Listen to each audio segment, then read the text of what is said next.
Hey guys, how's it going? From Sunday, October 13th until Saturday, October 19th is OCD Awareness Week. In honor of that, all week I will be posting OCD related videos. I'm not sure what order these are going to be going in, so I'm going to leave the playlist linked down below so you can see all of them.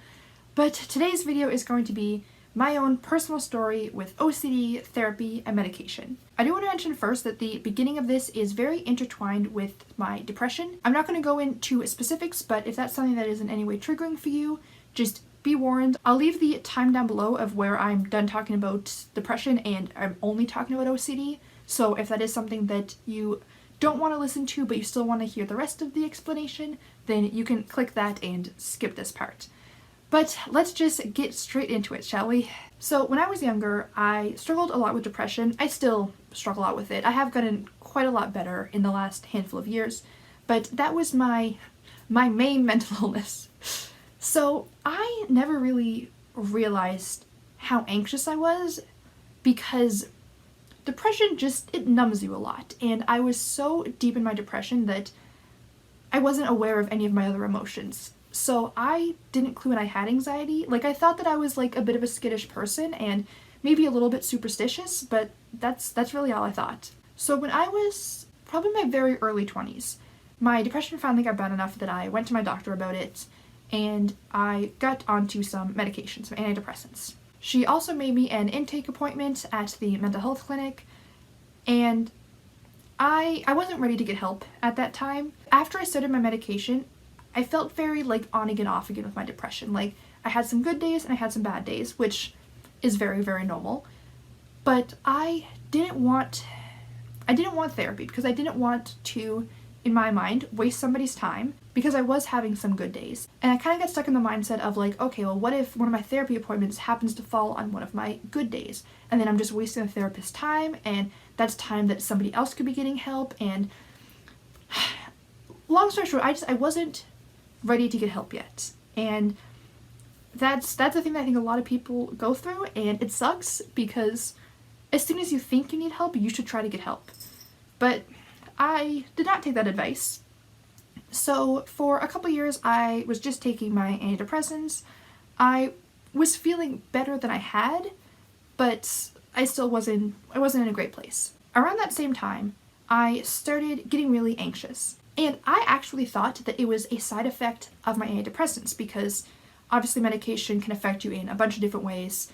I've had some very bad reactions to medications, which I'll talk about as I get there. But worsening of other disorders can be a side effect of certain medications. So I thought that the side effect of my antidepressants was that it was giving me some anxiety.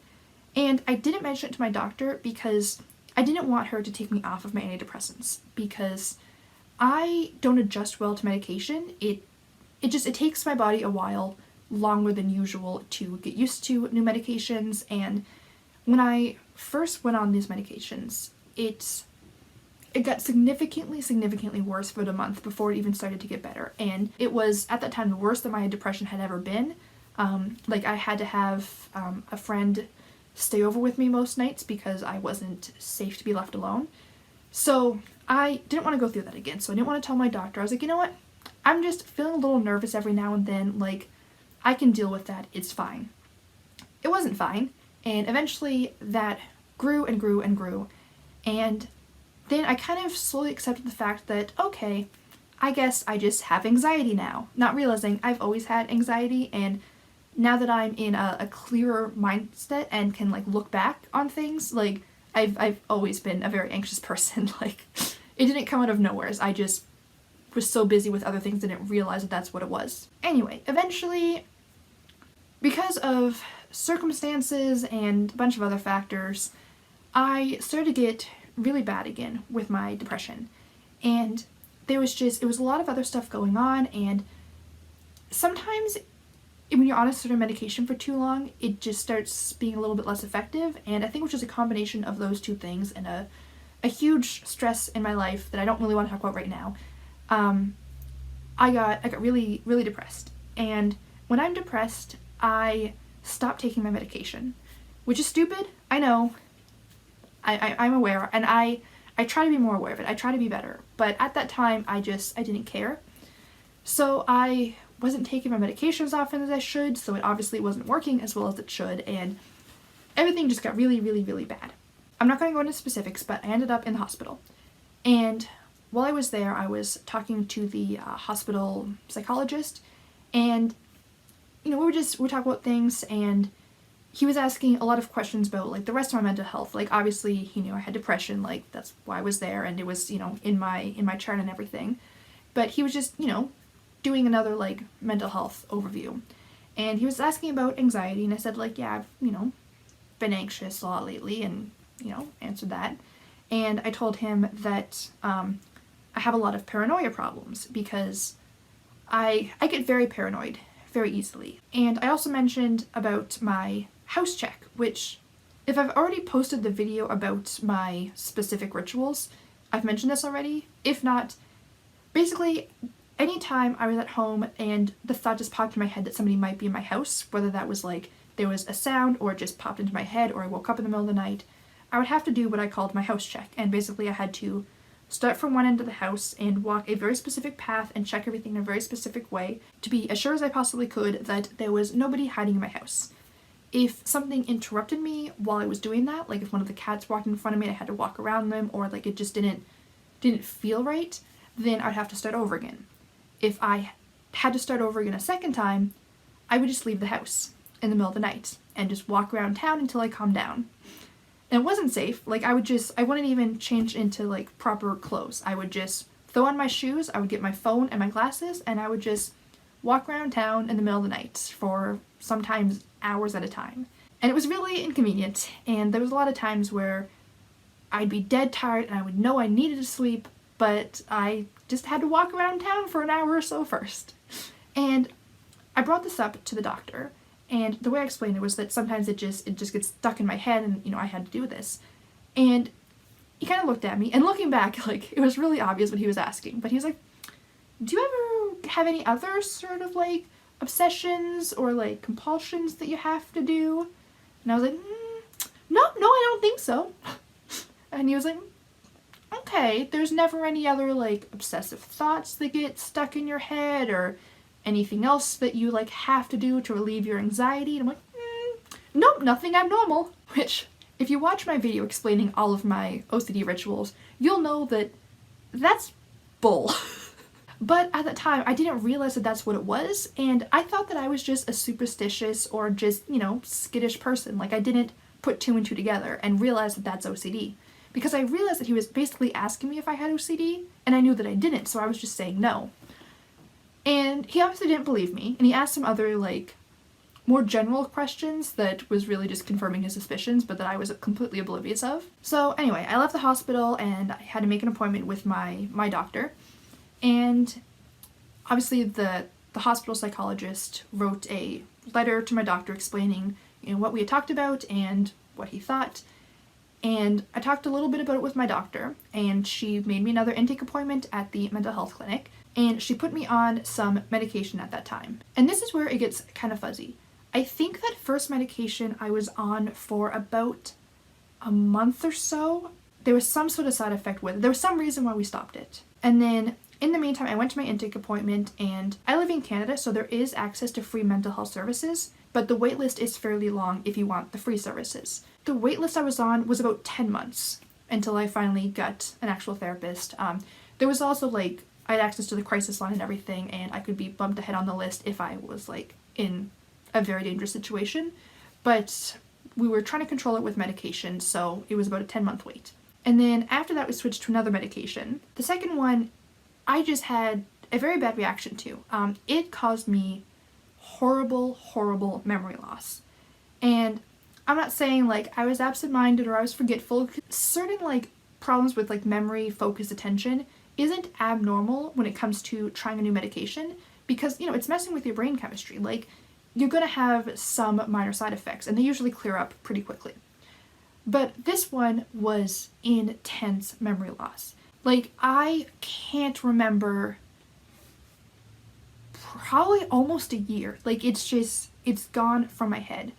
And even at that time, like, my long-term memory was affected, my short-term memory, like, there was a couple times I forgot where I lived. I've lived pretty much in the same town my entire life. And there was one time that I was on my way home and I couldn't even tell you what city I lived in. Like, I couldn't remember my address. I couldn't remember what my house looked like. Like, luckily my dad was driving me home from work that day because it was raining or something. So, like, he pulled in the driveway and I was just thinking, like, really hoping that my key fits in this door because this place is not familiar. And it was terrifying. Like, if I would have had to walk home on my own, I wouldn't have made it home. Like, looking back, it's almost funny, but, like, it wasn't at the time. Like, I would be in the middle of doing dishes at my job at the time. And I'd be standing there with, my big yellow gloves on, standing in front of the sink filled with dishes. The water was running. I'd be holding, like, the sponge and the dish. And I'd, like, have no idea what I was doing. Like, I would stand there for, like 5, 10 full minutes trying to figure out what I was just doing. Even though, like, I can see that I'm doing dishes, but I couldn't get it. My coworkers and my boss at that job were the most amazing and understanding people. Like, because I was very open with my boss about what was going on because I couldn't do my job properly. And she was so understanding and really patient with me. And my coworker that I always worked with, like, I kind of felt bad for her because basically I would just be, like, wandering around, like, picking something up, working on it for 2 seconds, and then setting it down in the wrong spot, and then wandering away, and then starting something else, doing it for 2 seconds, setting it down in the wrong spot, and wandering away. And she would just basically, like, spend her shift following behind me and, like, finishing up what I was doing, like, putting things away. And, like, it's kind of funny to look back on, but, like, it really wasn't funny at the time. I really couldn't do the most basic things. So this was at the pottery studio, by the way. If somebody was picking up their piece, there's, on the bottom of their receipt is what they actually bought, and at the top of the receipt is the order number. So we'd have to look for the piece and the order number. So I'd be like, okay, I'm looking for this type of mug. And then I'd look for it, and then I'd be like, oh wait, what type of mug was it? I'd have to look again. I'm like, okay, this type of mug. And it would be under this number. Wait, what type of mug? This type of mug. Okay, wait, what number? This number. Okay. And it would take me so long. Like, I couldn't do anything. It was so bad. I had to have somebody basically babysitting me at all times. This was also the best and worst time for my mental health because basically I only was aware of that exact moment in time. So if I was feeling happy, life was amazing because that's all I knew was this exact moment of happiness and everything was perfect. But if I was having a bad day and I was feeling down or depressed, since all that existed was that moment, I had zero memory of ever feeling happy. Only remembered feeling this terrible. Like, I couldn't even think back and think of a happy memory because I had no functioning memory. Like, it was so bad. And by the way, the reason I was on that medication for so long is because I kept forgetting to tell my doctor about it. Eventually, the person that was bringing me to my doctor's appointments, they were asking, they're like, why are you still on that medication? And I was like, I don't know. And they're like, well, did you tell your doctor? And I'm like, I don't know. So eventually they wrote it down and they were like, okay, when you go in there, give this note to your doctor. Just hold it out in front of you and make sure your doctor gets this note. And then they finally did. And then my doctor's like, oh, so how is everything going? I was like, oh, everything's going great. Oh, I have no memory. Because I can't actually remember it, I more just remember, like, because I was writing some things down and I've, like, gone back and read them, or, like, I've had friends, like, tell me things that I've said or things that I've done. So it's almost like a story. It's not something that happened to me, so I kind of remember it like it's a cartoon. So I can laugh at it. But in reality, it's freaking terrifying. Like, I finally told my doctor about my memory problems, and I don't think I quite conveyed, like, how serious it was. Like, I think I just explained, like, hey, I'm having a lot of memory problems. So before she took me off the medication, she wanted to make sure that that's what it was. So she sent me to the hospital to get, like, blood work and some tests done just to make sure. Because at this point, like, my anxiety was feeling a lot better, apparently. So they tell me. So because I had had some bad reactions in the past, she was kind of hesitant to take me off that medication. And also, I didn't have a therapist yet. So she didn't want to go around tweaking my meds too much. And eventually those tests came back. They found out that, okay, yeah, it is this medication that's destroying your memory. So she switched me to something else. And I still, like, most of that year is a blank. And I've lost so much, like, long-term memory. Like, there are so many things that are just blank, or I can't remember properly, and I'm still having some memory issues. It's nowhere near as bad. Like, I'm more just like more absent-minded than I used to be, but it was horrible. It was very, very horrible. So then I was on another kind of medication that I stayed on for about 4 months, I think. But during those 4 months is when I finally got my therapist. I'm gonna be honest, I hated therapy at first. I thought it was stupid. I thought it was a waste of time. Around that time, I was getting really angry at myself because I was struggling so much, and I don't know, I wasn't handling things very well, and I just was really mad at myself, and I was really impatient with everything, and at first I didn't like my therapist. Like, I thought that the questions she was asking me were dumb. I thought that, which I think is a thing that a lot of people go through. And if you're feeling that way, if you're feeling discouraged, just stick it out for a little while, and if after a while you still, like, don't think that it's working, talk to your doctor, talk to your therapist, tell them what's not working and why, and they'll be able to help you. Like, there were so many times I was gonna quit therapy, but the person that was bringing me to my appointments, like, they knew that I had to go, and they were like, okay, well, I'm not gonna let you not go until your therapist says that you don't have to go. Like, if you have a real valid reason, we'll work it out then, but if not, you're not gonna just quit this. I'm really glad, because I definitely would have quit if it wasn't for them. Therapy started off slow, but eventually it started to become helpful. We tackled my depression first because that was the thing that was putting me in danger. So we went through all of that. I learned a lot of things, different coping mechanisms, and we really worked on that. We also worked on sleep a lot because I've always had insomnia, like even when I was really young. Like, I've never been able to sleep properly, and that in itself causes a ton of other things. So we focused on that a lot, and then we kind of just gradually worked up to the OCD. What helped me in therapy was treating it like school. If I treated it like a doctor's visit and like working on myself, I got angry and I would on some level resist it. If I treated it like school and like homework and stuff, I'm a Ravenclaw. And I was always a really good student. Like, I was just like, I'm dedicated to learning. So having it in that mindset really helped me, and my therapist caught on to that very quickly, that when she presented things in that way, is like we're not talking about you right now, but in general, this is how anxiety works. And kind of presenting it that way was really, really helpful for me. One of the first things she did that was so helpful is she basically printed off this, it was a big like medical research paper about the like physical and like biological reason of why we have anxiety.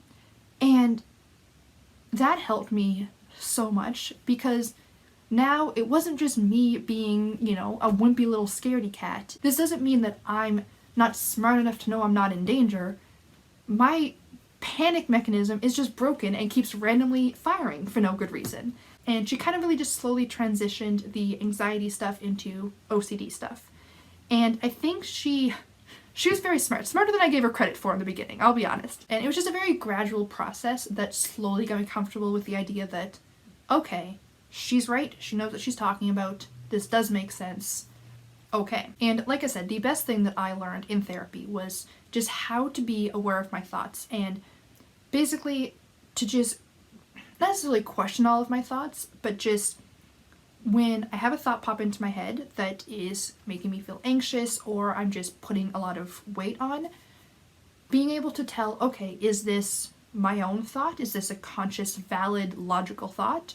Or is this something that popped into my head? Is this an intrusive thought? Is this OCD? And like those habits, and just like being able to get into that mindset of being aware of my thoughts and which thoughts are mine and which thoughts are my anxiety, my depression, my OCD, really has helped me in so many other times. Like in September, when I just had a really, really freaking bad month, and I would get these thoughts popping into my head that were either unsafe or other, like my OCD thoughts coming back. Instead of just immediately being like, well, it's in my head, so obviously it's true, I would be able to, kind of stop and think for a second, like, okay, why am I thinking this? Am I really thinking this? Does this make sense? And then react accordingly. If you've never experienced this, the best way I can describe it is, it's like when you know that you only got an hour of sleep last night, and then you're just short-tempered all day. Like, you're just mindful of, okay, I'm feeling really mad right now, but I know that I'm not actually mad at this person or this situation. I know that this is because I'm tired. And things like that. Like, it's a very similar thing. Like, it's like, this is how I'm feeling right now, this is what I'm thinking right now. But I know that this isn't really me thinking or feeling this. This is this talking. This is my tiredness, my hunger, my PMS talking. Like, I'm not actually mad at this person that took my parking spot. I'm just cranky. It's a similar mindset to that, and that has helped me so friggin' much. And also, at the same time as this, I switched to a new medication that is really, really helping me. It is a very noticeable difference. Like, within a month of taking it, I could feel my natural panic levels being so much lower. Like, my daily anxiety that I didn't even realize. And it's like I said in my first video, there isn't a medication for OCD. For the most part, it's just anxiety medication that helps you feel calm enough to use the techniques and things you learn in therapy to feel calm enough to basically get over it on your own. So fast forward to now, I have to take an antidepressant every day and a couple anxiety meds every day, just as my daily medication to be able to keep me at a functional state.